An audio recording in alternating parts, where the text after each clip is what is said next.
అందరికీ నమస్కారం. ఈ వీడియో చూసే ముందు ఓం శ్రీ మాత్రే నమః అని కామెంట్ చేయండి. వారంలో శుక్రవారం లక్ష్మీదేవికి అంకితం చేయబడింది. లక్ష్మీదేవితో పాటు శుక్రుడిని కూడా పూజిస్తారు. శుక్రవారం రోజున లక్ష్మీదేవిని ప్రత్యేక పూజలు చేసి పూజిస్తారు. ఈ రోజున మహిళలు ప్రత్యేకంగా పూజలు చేయడమే కాదు, దానం, అన్నదానం కూడా చేస్తూ ఉంటారు. హిందూ మతం ప్రకారం లక్ష్మి సంపదకు దేవత కనుక శుభం కలగాలి అనుకుంటే ప్రతి శుక్రవారం లక్ష్మీ పూజ చేయాలి అనే నియమం కూడా ఉంది. లక్ష్మీదేవి అనుగ్రహం కోసం ఇంట్లోకి కొన్ని వస్తువులను కొనడం లేదా తీసుకురావడం నిషేధం.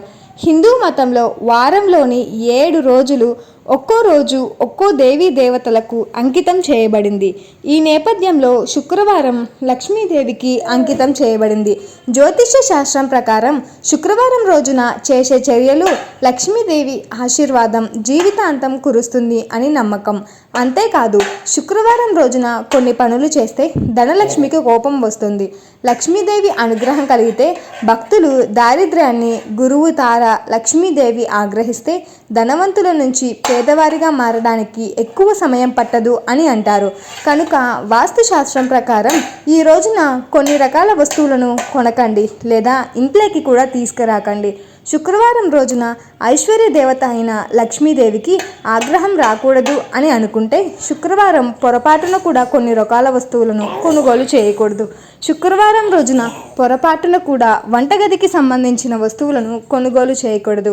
ఇది జీవితంలో వివిధ సమస్యలను అలాగే ఇబ్బందులను పెంచుతుంది. జ్యోతిష్యం ప్రకారం శుక్రవారం పొరపాటున కూడా ఎలాంటి ఆస్తి లావాదేవీలు చేయకండి. వీటన్నింటినీ నుంచి దూరంగా ఉండటానికి ప్రయత్నించండి, లేకపోతే కుటుంబం దాని పర్యవసనాలను అనుభవించాల్సి ఉంటుంది. శుక్రవారం పొరపాటున కూడా ఎవరికీ స్వీట్లు ఇవ్వకండి, అప్పుడు శుక్రుడు బలహీనంగా మారవచ్చు. ఇంటి శాంతికి కూడా భంగం కలుగుతుంది. శుక్రవారం పొరపాటున కూడా డబ్బులను ఇచ్చిపుచ్చుకోవడం వంటివి చేయకూడదు. డబ్బుల విషయంలో ఈ చర్యలను చేయడం వలన లక్ష్మీదేవికి కూడా కోపం రాకుండా ఉంటుంది. పొరపాటున కూడా ఇంటికి మురికిగా లేదా అపరిశుభ్రంగా ఉంచుకోవద్దు. పరిశుభ్రత ఉన్న చోట లక్ష్మీదేవి నివసిస్తుంది అని గుర్తుంచుకోండి. ముఖ్యంగా ఇంటి పూజా గదిని ఎప్పుడూ శుభ్రంగా ఉంచుకోవాలి. చిరిగిన లేదా మురికి బట్టలు ధరిస్తే నవగ్రహాలలో ఛాయాగ్రహం అయిన రాహువుకి ఆగ్రహం కలుగుతుంది. రాహువు అటువంటి వ్యక్తి ఆరోగ్యానికి హానిని చేయవచ్చు. కనుక శుక్రవారం రోజున శుభ్రమైన దుస్తులు ధరించండి. లక్ష్మీదేవి అనుగ్రహం ఎప్పుడూ మీకు ఉంటుంది.